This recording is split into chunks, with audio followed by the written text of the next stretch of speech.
Oh, they're here. Do you want to send a note or do you want? Yeah, I can send it.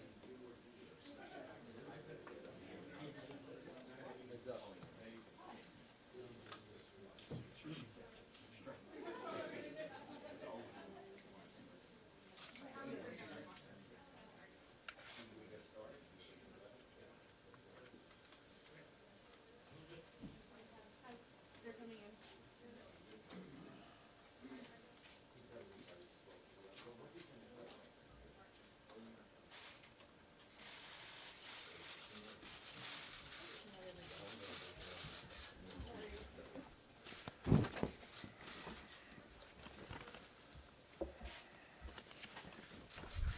Okay, good morning, everybody.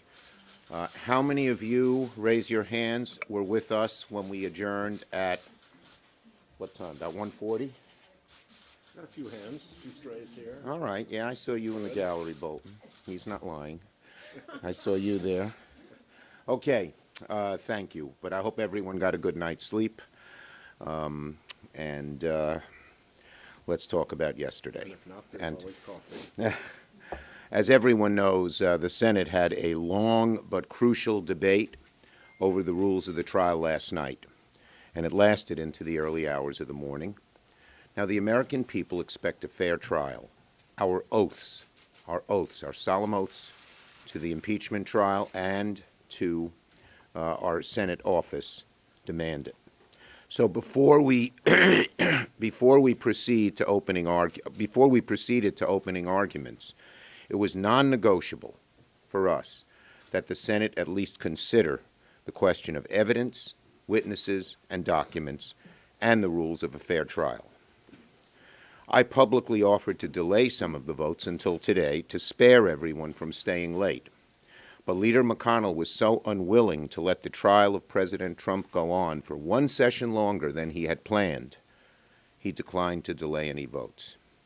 It seems the only reason Senator McConnell refused to move votes back a day is because it would interfere with the timeline he promised the president. Not what's a fair trial, not what's letting the American people hear what they have to hear, but just what President Trump, the defendant here, wanted. Now, if there's one thing we learned from the series of votes on the Senate floor, it's that Leader McConnell and Senate Republicans don't want a fair trial that considers all the evidence. On 4 separate votes, every Senate Republican voted against requesting relevant documents for the trial.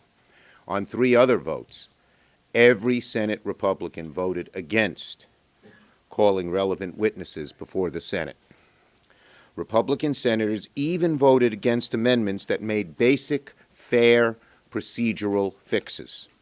One that prohibited the White House from selectively leaking documents, and another giving both parties a reasonable time to respond to motions. Even those they opposed.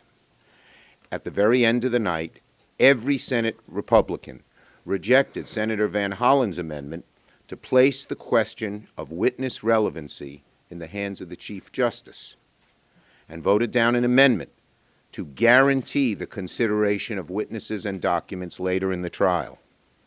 That particular amendment, the one that would guarantee votes on witnesses and documents, revealed the charade that the Republicans are participating in here. All along, Republicans have said it's not that we don't want witnesses and documents, we just want to vote on them later. We explained why that made no sense from a trial perspective.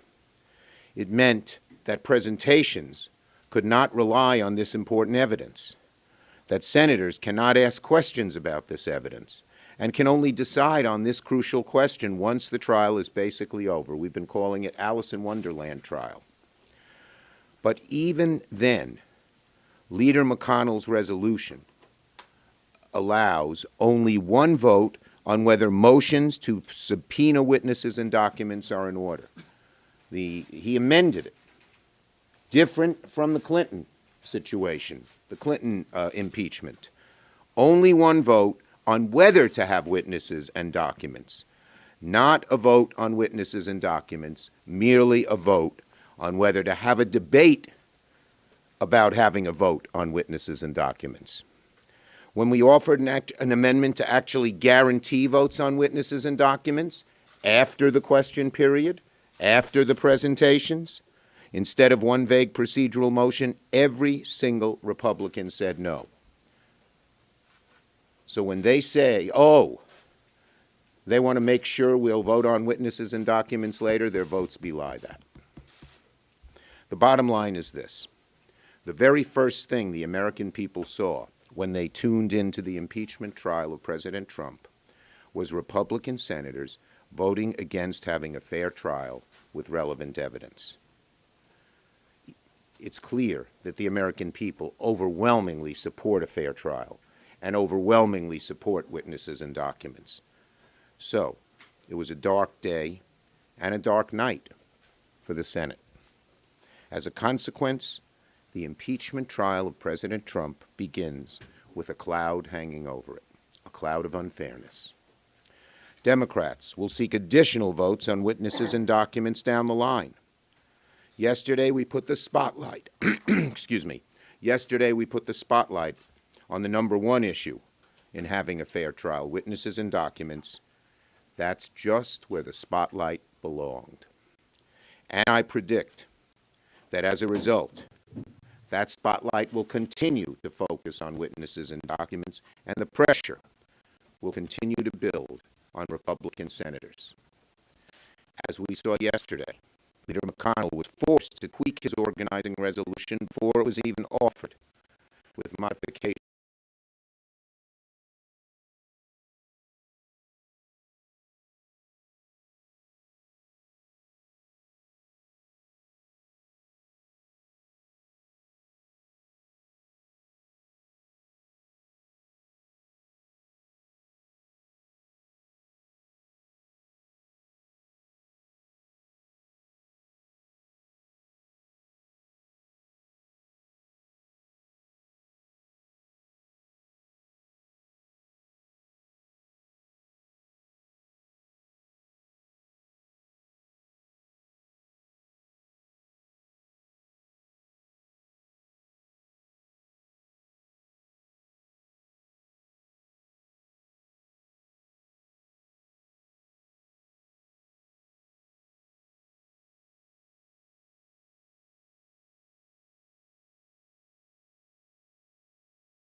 telling of all.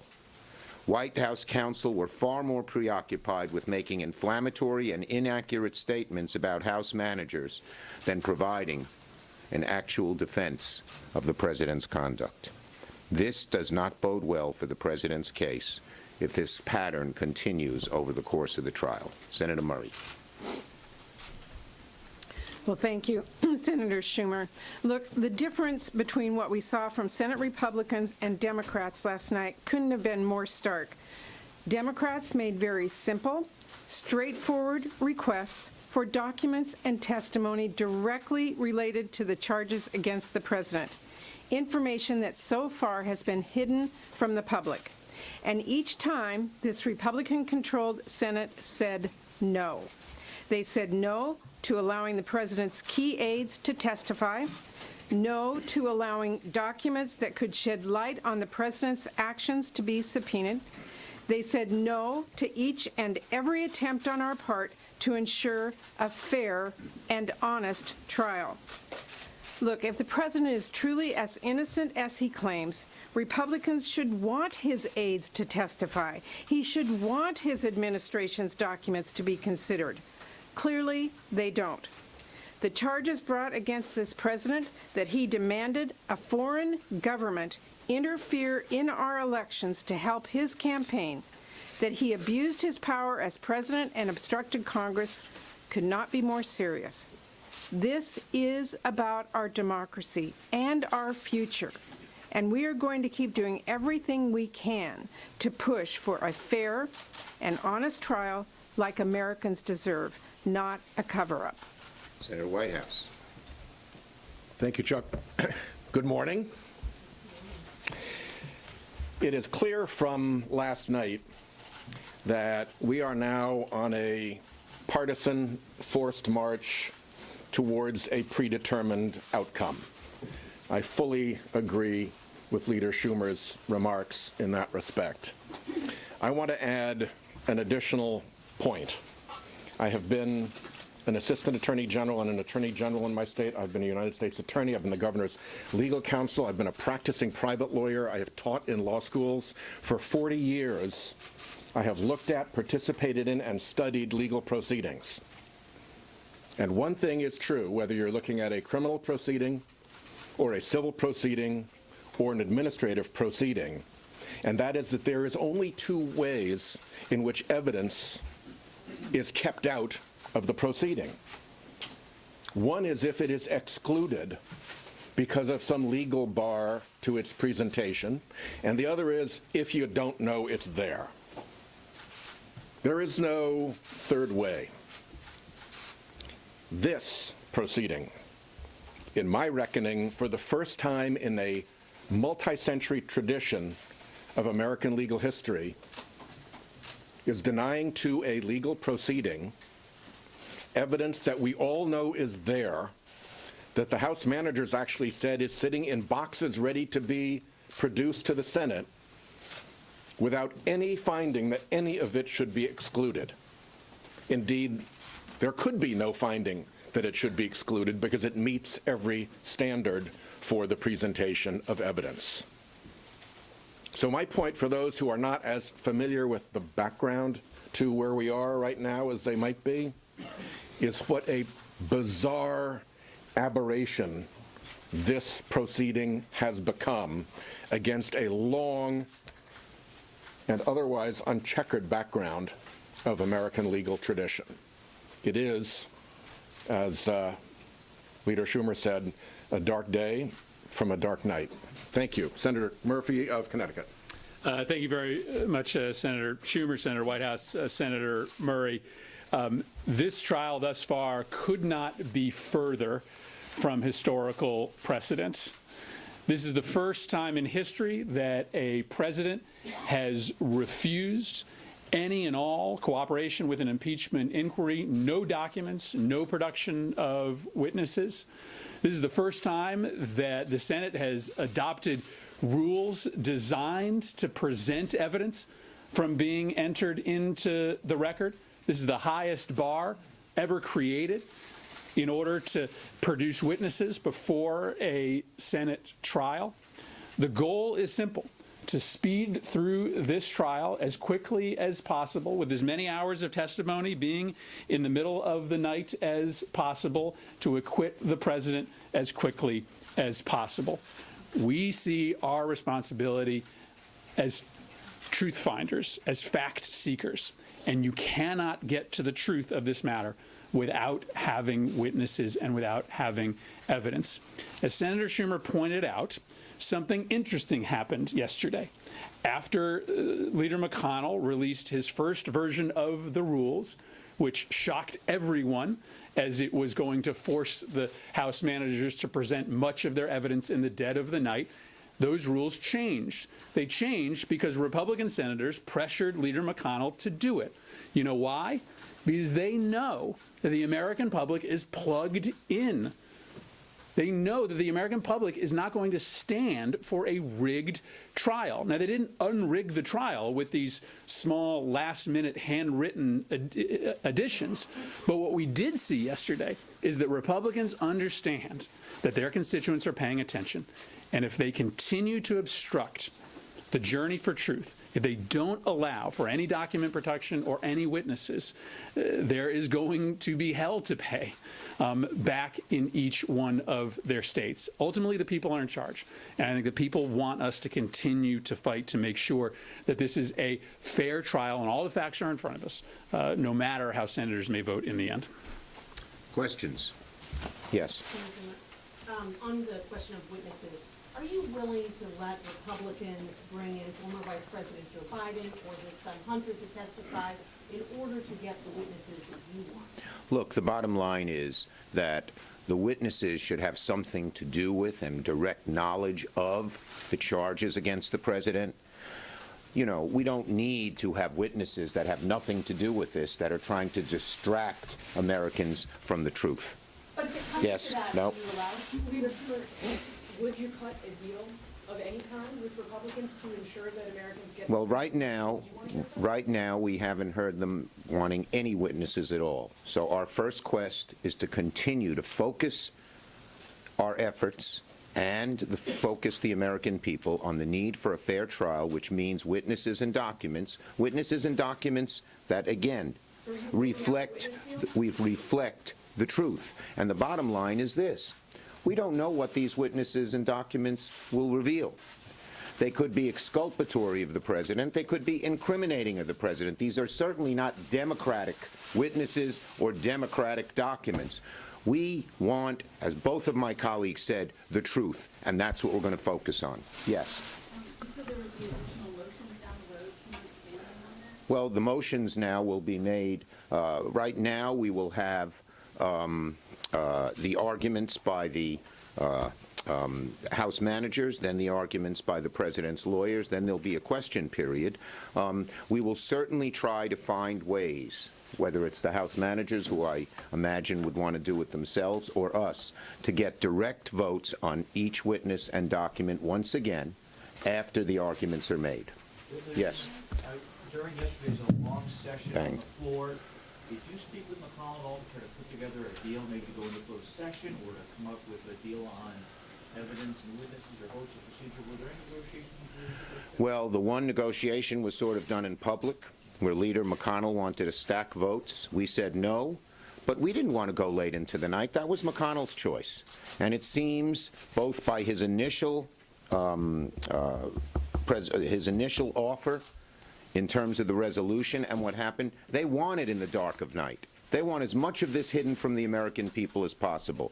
But the good news is, as Chris mentioned, Sheldon and Patty, the American people are focusing on this. And Republican senators realize that. And our hope is they will go to Leader McConnell and say, your obeisance to do whatever Trump wants is not serving anybody very well, certainly not the American people. Yes? Do you think Leader McConnell was genuine in making those last-minute changes, or do you think he had those in his back pocket? I don't know. I was not there, so I wouldn't speculate on that. I get a sense from what I heard reports at the Republican lunch that a large number of Republicans thought it was egregiously unfair. It's still unfair, and we hope that it's sort of a prelude to putting pressure on McConnell for real votes and getting witnesses and documents that the witnesses and documents that we've asked for. And if they have other suggestions about witnesses and documents that have direct effect on the trial and have knowledge of what happened when the aid was cut off, we're open to hearing about it. Yes. How much coordination are you having with the House managers as they present their case? Not very much. Now, we are not like McConnell. We're not secretive and close to the vest. 3 weeks ago, I sent a letter to McConnell and to every member of the caucus saying we wanted votes on these 7. We wanted these 7 votes. It was 4 on witnesses, 3 on documents. We ended up putting 2 together because they were related, Duffy and Blair. And then yesterday I said I said publicly, we are going to try and undo some of the most egregious parts of McConnell's deviation from the Clinton plan. Most particularly, we wanted to undo the situation where there would not be an ability to ask for votes on the witnesses and documents afterwards. So they sort of know what we're doing, and we are not taking our signals from them. We decided in a caucus ourselves what amendments we wanted to ask for yesterday. Yes. Do you worry at all that the strategy to push for witnesses and documents, including the late night vote last night, will turn off some of the moderate Republicans that you guys will need to follow through on this? Look, here's the bottom line. We're seeking the truth. The American people want the truth. We would be derelict in our responsibilities if we didn't ask for these votes. Remember, this is the only time we're guaranteed getting a vote on witnesses and documents. And so we would not be doing our job if we didn't try to make this trial fair. We're going to continue to do it. And what will determine, in my judgment, how people vote is their conscience and their knowledge that the American people realize we're right. Yes. Are you concerned that the managers were too partisan, like Rep. Nadler saying that the GOP was involved in a cover-up, and do you think it's hurting? You know, what I said here, I believe, that the arguments of the House managers were overwhelmingly on the merits, on the facts. The arguments of the president's lawyers were like a Fox News show, a lot of finger-pointing and nothing to do with the actual facts. I thought about this as I was listening. If this was an actual trial and you were a jury, after those arguments, I'd be certain that the president's managers would prevail and the president would be convicted. Because when you sit in a jury box, you're hearing the actual facts. And all these things, oh, this, that, and the other thing that have nothing to do with it, which it seems to be the president's lawyer's way of arguing, don't really make a difference. Any seasoned lawyer, Sheldon's not here.